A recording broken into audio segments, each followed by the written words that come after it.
integrato, quello vissuto e giocato insieme, dove le diversità e le evidenti differenze anziché divisive divengono occasione di collaborazione e di inclusione. Anche per le attività nel mese di luglio è tempo di scudetti. Shark Joy e gli amici di Emmy e Chiara Del Dosso bissano la vittoria a scudetto nei campionati nazionali delle attività paralimpiche. Le due formazioni cremonesi hanno difeso sempre in Emilia-Romagna il titolo conquistato giusto un anno fa a Castellarano, rispettivamente nella pallacanestro e nella pallavolo integrata. Oltre al basket e al volley, il CSI ha assegnato negli sport di squadra anche il titolo del calcio a 5 integrato, dove il successo è andato ai vicecampioni in carica, ossia il quintetto reggiano della San Martinese davanti a Calcico Sarnico e Canarini 1912. Il movimento paralimpico del CSI ha coinvolto in questo epilogo di stagione 13 squadre in Romagna e circa 200 persone, sommando ai 156 atleti una cinquantina di accompagnatori. Lombardia ed Emilia-Romagna sono state le regioni più attive nel campo dell'attività sportiva per atleti con disabilità. La premiazione finale è stata un momento intenso di partecipazione e condivisione tra tutti i partecipanti. La logica CSI è quella di sempre, mai soli. Insieme lo sport diventa fattore di normalizzazione e di sperimentazione in una uguaglianza che non sta nei risultati ma nell'esperienza comune della festa e della gioia di vivere. E restiamo ancora legati e collegati al tricolore, ma andiamo sui pedali e corriamo in Abruzzo, dove ai piedi della Maiella si è svolto il campionato nazionale ciclistico CSI di Mediofondo Strada. L'ottavo traguardo tricolore per il ciclismo del CSI ha regalato in Alto Abruzzo emozioni, spettacolo e momenti di autentica partecipazione, riunendo sulle strade abruzzesi tanti appassionati delle due ruote. Il campionato nazionale mediofondo CSI 80 km di discese e salite all'interno del Parco Nazionale della Maiella ha visto correre oltre un centinaio di ciclisti, incoronando sul podio 12 campioni nella specialità. Il più veloce di giornata è stato il 38enne sannita Davide Messina, tra i 4 protagonisti della fuga giusta di giornata. Il portacolori della ASD Messina 1925 di Benevento ha vinto il titolo CSI nella categoria M2. Dietro di lui il campione dei Master 1 Mirko Zanni, anche lui campano del CSI Sessa Urunca in maglia Momo Bikers. Terzo crono domenicale il tempo registrato da un abruzzese Mirko Collina della Colonnella Pescara.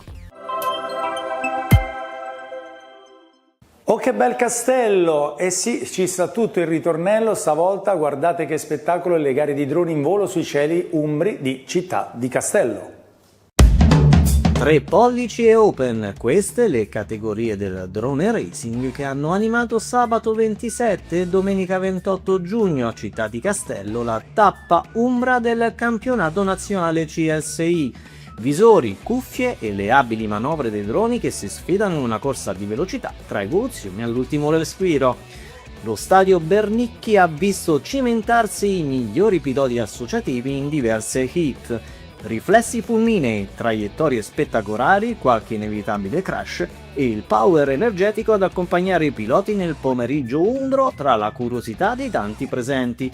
Davvero suggestiva al tramonto della giornata l'ultima appendice della gara, disputatasi in notturna con le varie porte illuminate a LED. Eliche e visore a riposo adesso fino al weekend del 18-19 luglio, quando vicino a Fano, a Monteporzio, ci sarà la finale nazionale con l'assegnazione dei titoli sul circuito disegnato dal DRF Valcesaro. E adesso rinfreschiamoci un po' tuffandoci nel bellissimo Mar Ligure, si nuota in acque aperte. Cuffia e boetta pronta per centinaia di nuotatori. Si è svolta a metà giugno a Bergeggi una delle manifestazioni natatorie più importanti del calendario italiano.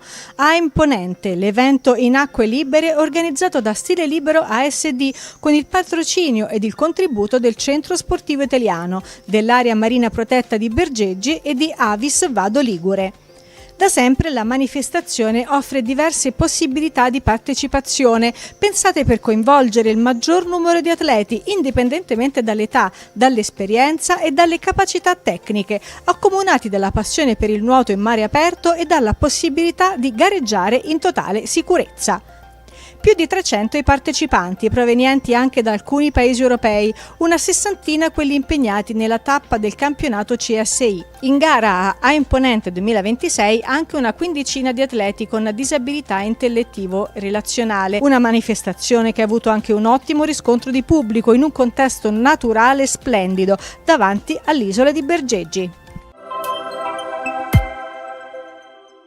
Dalla Liguria alla Toscana poca strada. Tanta ne ha fatta invece la Coppa della Pace. Vediamo insieme nel prossimo servizio. Lo sport come linguaggio universale di pace, inclusione e comunità. Il Centro Tecnico Federale di Coverciano e lo Spazio Reale di Campi Bisenzio hanno ospitato a giugno le finali regionali di calcio a 5 e di pallavolo Coppa della Pace. L'iniziativa ideata e promossa dall'Associazione Le Scintille di Maria ODV insieme al CSI Toscana. Nel calcio ha vinto la squadra di San Piero a Sieve, mentre nel volley il successo è andato alle Barbagianni della diocesi di Volterra. Ora le due squadre vincitrici si prepareranno per la trasferta a Meggiugori per l'evento finale in programma dal 30 luglio al 2 agosto.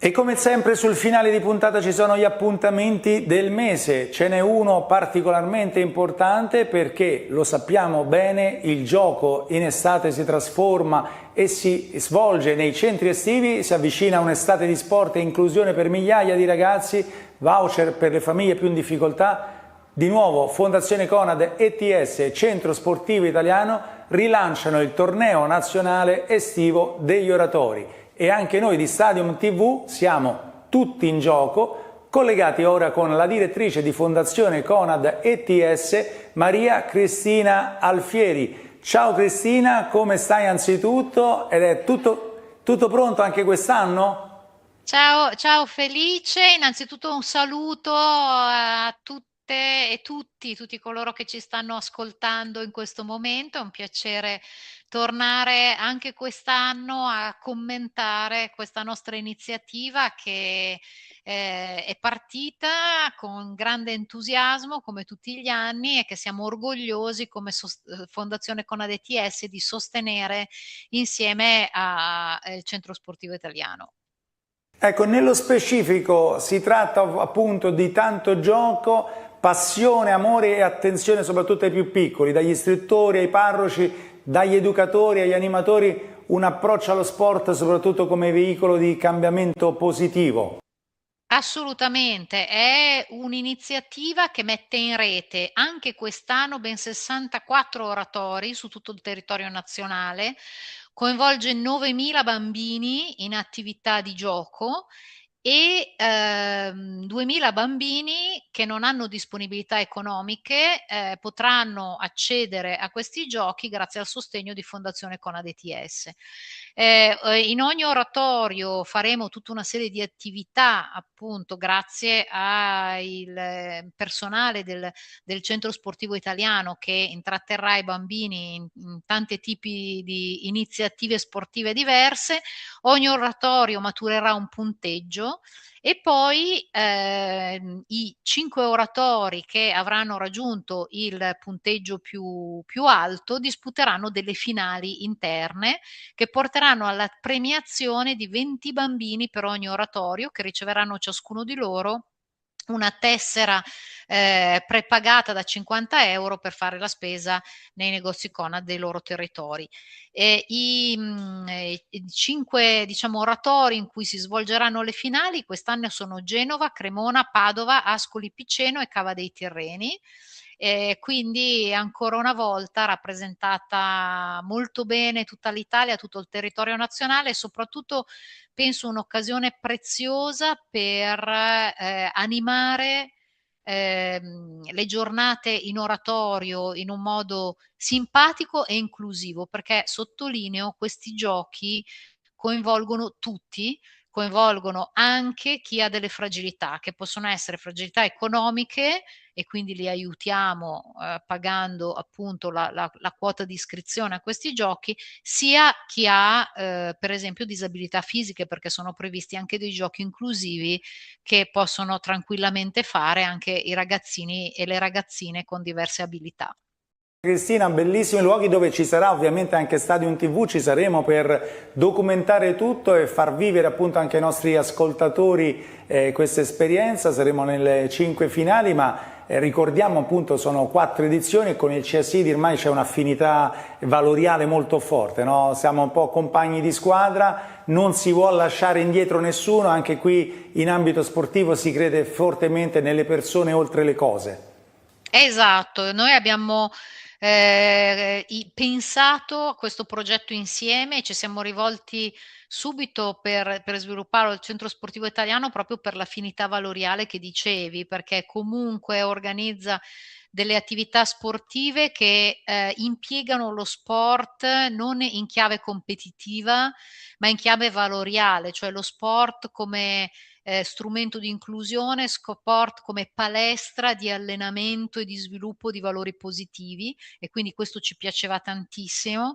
E poi il fatto che questa filosofia mette appunto al centro le persone, quindi la loro specificità, i loro bisogni, le loro esigenze, e non solo la competizione fine a se stessa. E salutando Maria Cristina Alfieri, ringraziando lei in particolare, ma tutta la Fondazione Conad ETS per il contributo alle famiglie e a tutto lo sport estivo. Seguiremo ovviamente da vicino tutte le tappe di Tutti in Gioco, andiamo a vedere a fine puntata cosa c'è in cartellone nel luglio del CSI. Ecco i prossimi appuntamenti con i campionati nazionali.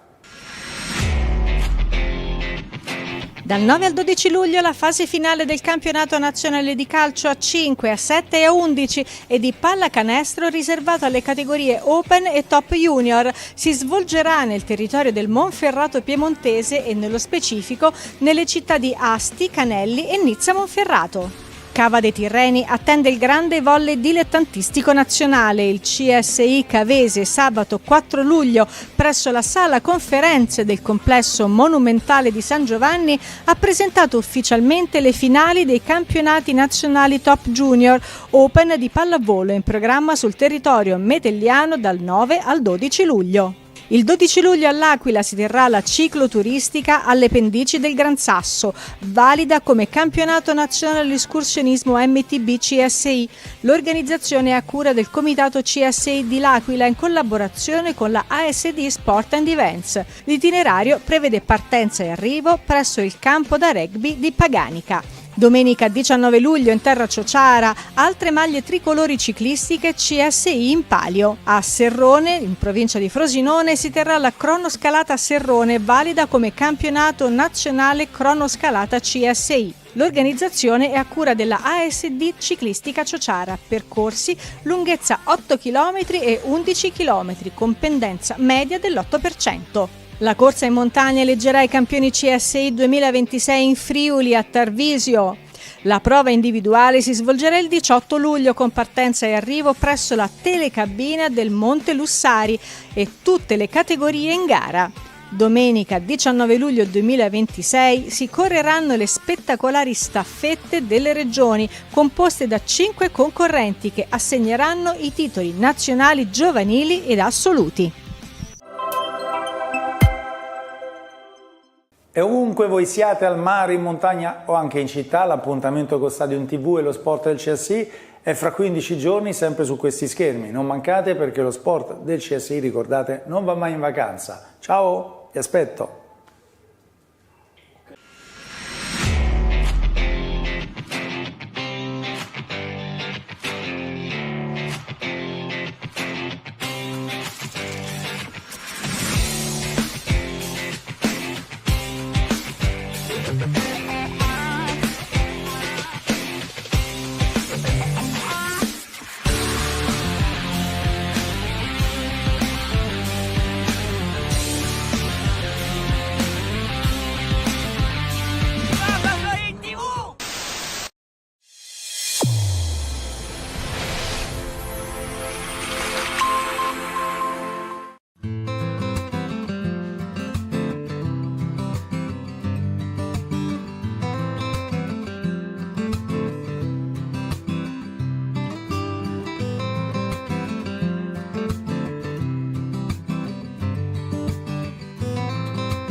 Cari amiche e cari amici della Tenda TV, ben ritrovati. Quattro Passi, il nuovo appuntamento che vi porterà alla scoperta delle bellezze della pedemontana vittoriese. Andremo a scoprire e ad aprire soprattutto degli scrigni nascosti del nostro territorio. Lo faremo attraverso dei piccoli documentari che abbiamo realizzato nei mesi scorsi e appunto puntata dopo puntata andremo a scoprire appunto alcune delle realtà magari non molto conosciute appunto del vittoriese e non solo. Do subito il benvenuto in apertura di questa prima puntata di Quattro Passi a Silvia Bevilacqua che ci accompagnerà in questo percorso. Silvia, ben trovata. Grazie Federico, iniziamo. Iniziamo. Diamo un po' una panoramica. Dove andremo? Dove porteremo a braccetto i nostri telespettatori? Allora, in queste prime puntate porteremo i nostri telespettatori a scoprire la chiesa di San Marco di Revine, che sorge in realtà al confine tra Vittorio Veneto e Revine sul Col della Spina.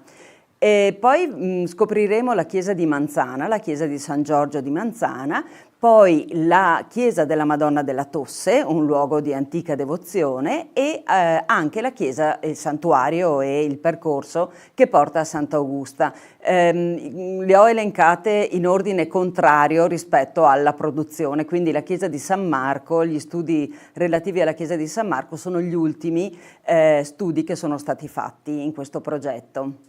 Ecco, raccontiamo, i video che noi andremo a mostrare in realtà sono frutto di un lavoro più complesso, più articolato, che è stato realizzato in seguito alla riqualificazione vera e propria che è stata fatta in alcuni di questi siti grazie a dei fondi del PNRR, giusto Silvia? Esattamente, infilo gli occhiali e leggo. Il Piano Nazionale di Ripresa e Resilienza, la missione 1, componente 3, misura 2, rigenerazione di piccoli siti culturali, patrimonio culturale, religioso e rurale. Ecco, questi siti sono accomunati proprio da questo loro essere dei luoghi rurali che sono stati valorizzati. E prima della valorizzazione ovviamente c'è stato il progetto di restauro, di riqualificazione estetica e poi c'è stata anche una valorizzazione nel senso di promuovere la conoscenza, la visita attraverso una modalità un po' diversa rispetto al solito, che è quella dei brevi video che accompagnano delle cartine e che ci permettono di conoscere questi siti quando sono aperti, ma anche nei casi in cui li trovassimo chiusi. Allora spieghiamo bene, noi tra poco andremo a proporvi in questa prima puntata, possiamo già dirlo, andremo a Revine appunto e vi parleremo dell'oratorio di San Marco. In realtà voi vedrete un unico documentario che però è composto da tanti piccoli video e questi piccoli video sono stati realizzati appunto con lo scopo di guidare il visitatore in una sorta di percorso che è sia virtuale sia reale, giusto? Giusto, attraverso una cartina che si può recuperare in parrocchia, che si può recuperare poi anche negli uffici turistici, inquadrando le immagini presenti in questa cartina si partono proprio dei video e questi video hanno proprio lo scopo di raccontare la storia del sito, la storia del luogo, quindi l'edificio ma anche il contesto, la storia di quel contesto, collegando la storia più antica con le vicende anche recenti, con devozioni popolari come quella importante in questo caso delle erogazioni, e poi di scoprire le opere d'arte e il loro essere legate al contesto che le ha generate. Ecco, uno degli obiettivi, e possiamo dirlo, e è il motivo anche per cui abbiamo deciso di dare uno sbocco anche televisivo a questi video che abbiamo realizzato negli scorsi mesi e anche negli scorsi anni, è proprio quello di incuriosire anche ovviamente i visitatori. Molto spesso si tratta di piccole chiese, piccoli oratori, magari ci passiamo davanti, ma in realtà non sappiamo qual è la loro storia.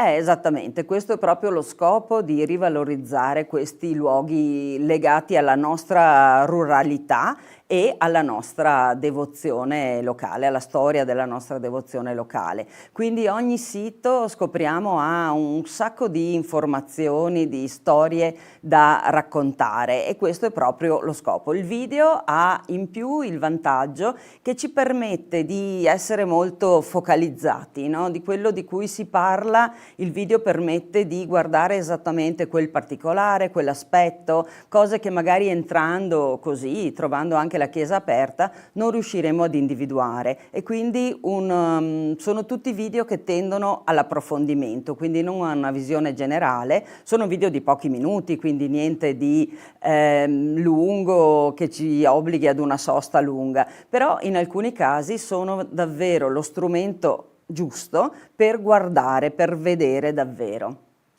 Ecco, quindi noi ci auguriamo con queste puntate appunto di suscitare in voi la voglia poi di andare effettivamente a visitare questi luoghi. Questa è stata un po' una panoramica generale, però oggi in questa prima puntata di Quattro Passi dove andremo, Silvia? Allora andremo a riscoprire la chiesa di San Marco, che sorge nel comune di Revine Lago, ma proprio al confine con il comune di Vittorio Veneto, in un punto panoramico. Siamo sul Col della Spina, un luogo che nell'antico era sede di un fortilizio. Ce n'erano 3 nella zona di Revine, quasi a fare uno sbarramento, no, tra la vallata e poi la Valla Pisina e la zona di Vittorio Veneto.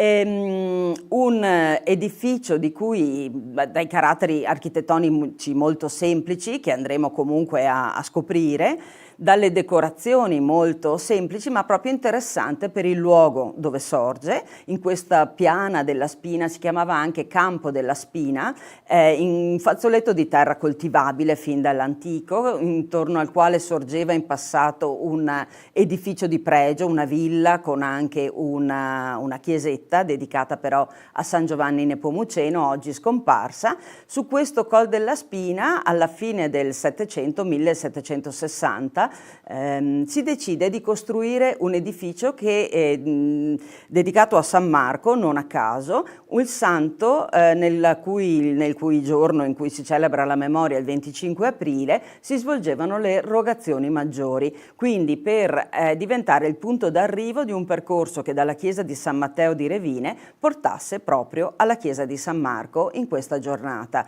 Noi sappiamo che le erogazioni erano un aspetto molto importante nel passato. C'erano quelle minori legate alla festa dell'Ascensione e quelle maggiori legate proprio alla festa di San Marco.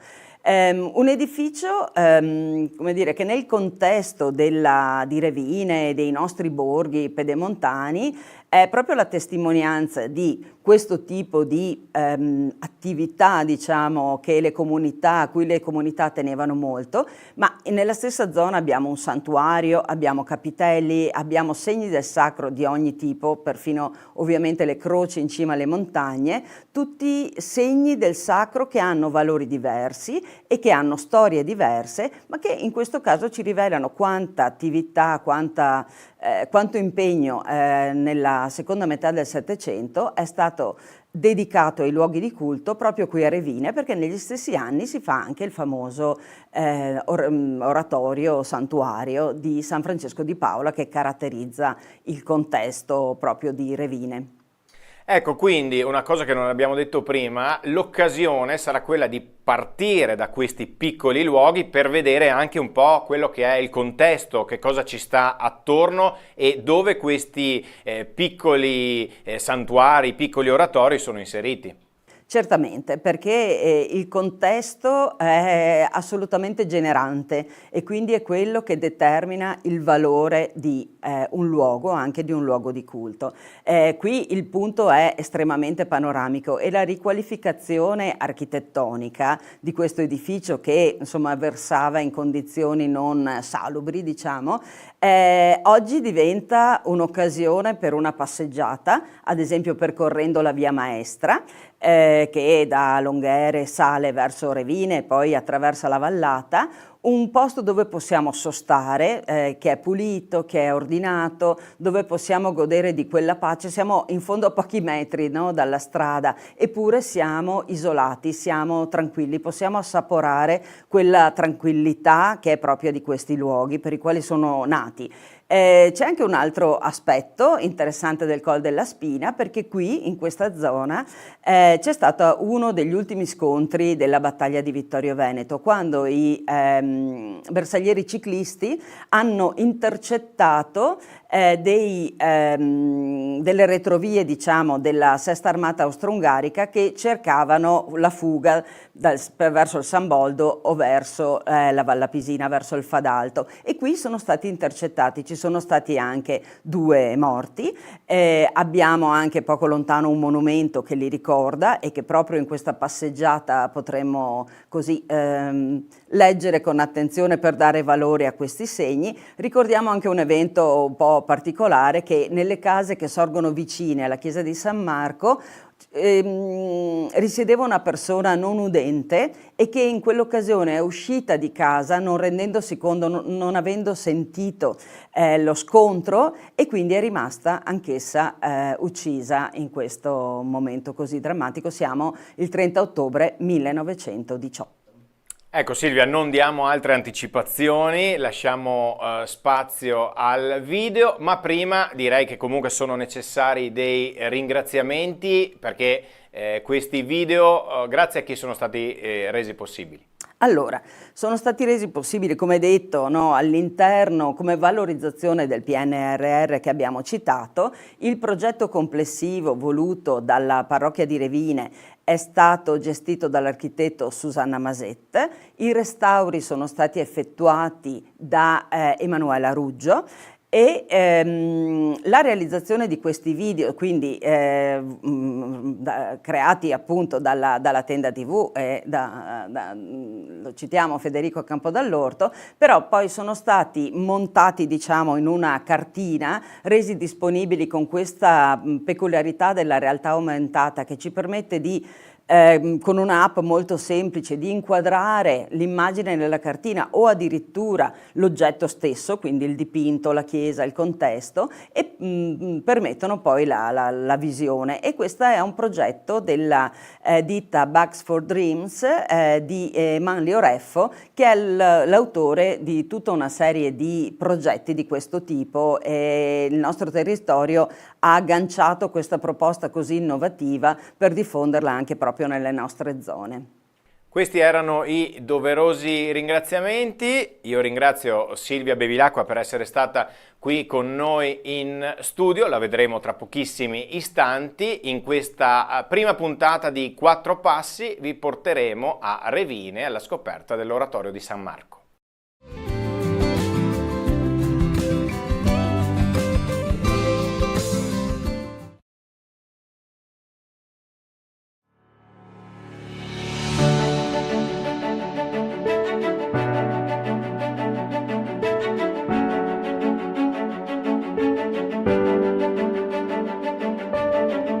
Siamo a Revine Lago, al confine però con Vittorio Veneto. Ci troviamo sul Col della Spina e qui sorge l'antica chiesa di San Marco.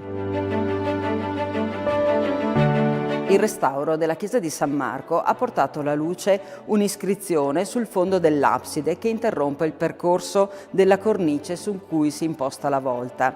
Vi si legge la data 1760. Questa è la data in cui la chiesa venne completata. Sappiamo che l'inizio dei lavori risale al 1755, quindi 5 anni prima, quando la parrocchia chiese in permuta alla regola di Revine, che amministrava i beni comuni, questo spazio sul Col della Spina in cambio di un altro terreno. L'idea era di costruire qui proprio un oratorio che fosse il punto d'arrivo per le erogazioni. Un'altra vicenda rilevante per la storia dell'edificio risale al 30 ottobre 1918. Siamo nelle ultime ore della battaglia di Vittorio Veneto e qui, in questo terreno, intorno a questa chiesa, si svolse una battaglia tra i bersaglieri italiani e le retrovie austro-ungariche che cercavano la fuga verso la Valla Pisina e verso il passo di San Boldo. La chiesa fu colpita da una granata austriaca. Non venne distrutta, ma i danni furono ingenti, tanto che si dovette poi attuare un restauro importante. Questa vicenda bellica si è resa presente anche in queste fasi del restauro, perché qui è stato trovato un ordigno inesploso che ha richiesto cautela e grande attenzione per essere rimosso. I danni del 1918 furono sanati nel 1924 ed è con quell'aspetto che noi adesso la rivediamo. L'edificio si compone di un'aula unica con abside poligonale e si caratterizza per un bel campaniletto a vela. Il timpano è segnato da modanature centrato da un ocolo, mentre il resto della facciata si caratterizza per il bel portale in pietra, per le 2 finestre che lo affiancano e per una piccola finestra termale. La facciata è intonacata, liscia, segno del rifacimento del 1924, sul fianco destro sono segnati dei conci. Sulla facciata è presente uno stemma nobiliare, è quello della famiglia Crucis. Non è un oggetto pertinente a questa chiesa, è un recupero. Proviene da una cappella scomparsa che sorgeva qui vicino, dedicata a San Giovanni Nepomuceno.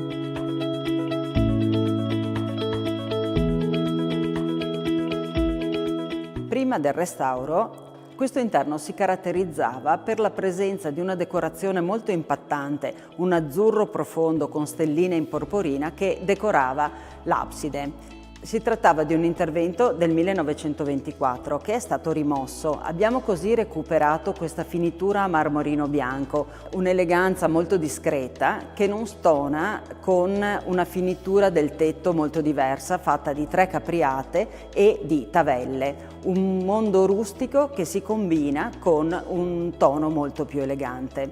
Gli altri elementi architettonici di questo interno sono una cornice marcapiano, l'arcone del presbiterio con chiave di volta e i 2 capitelli d'imposta. L'intervento di restauro ha portato alla luce le poche decorazioni presenti in questa chiesa, le croci di consacrazione e poi 2 finestre termali che simulano delle aperture con vetri a rullo molto eleganti e che si corrispondono con quelle reali che sono sulla parete opposta. Delle aperture termali che sono sufficienti per rendere la luce calda all'interno di questo spazio. Gli arredi di questo interno sono essenziali. Abbiamo un altare con la mensa in muratura dalla forma sagomata e poi una pala che lo sovrasta. Si tratta dell'opera del pittore revinese Giovanni Chiarel, un autore di cui non abbiamo molte notizie. Sappiamo che, come tanti altri revinesi, è immigrato in America negli anni 20 per poi ritornare a seguito della crisi del 1929. È in questo periodo, nella prima metà degli anni 30, che il parroco di allora gli commissionò alcune opere per sostenerlo anche, tra cui questa con l'immagine di San Marco.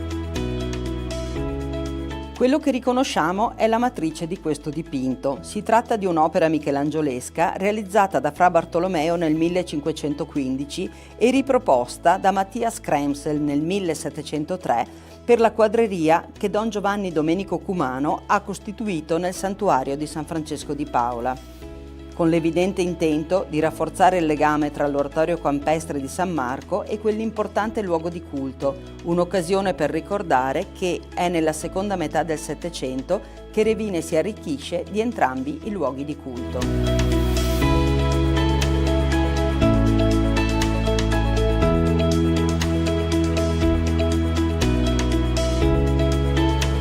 L'oratorio campestre di San Marco, al di là del suo valore architettonico e del luogo che lo ospita, che sono già di per sé degli elementi che meritano la valorizzazione e la conservazione di questo luogo, fa anche memoria di un'antica tradizione religiosa, fa memoria delle rogazioni. Nel mondo romano, nel mese di aprile, si svolgevano dei riti dedicati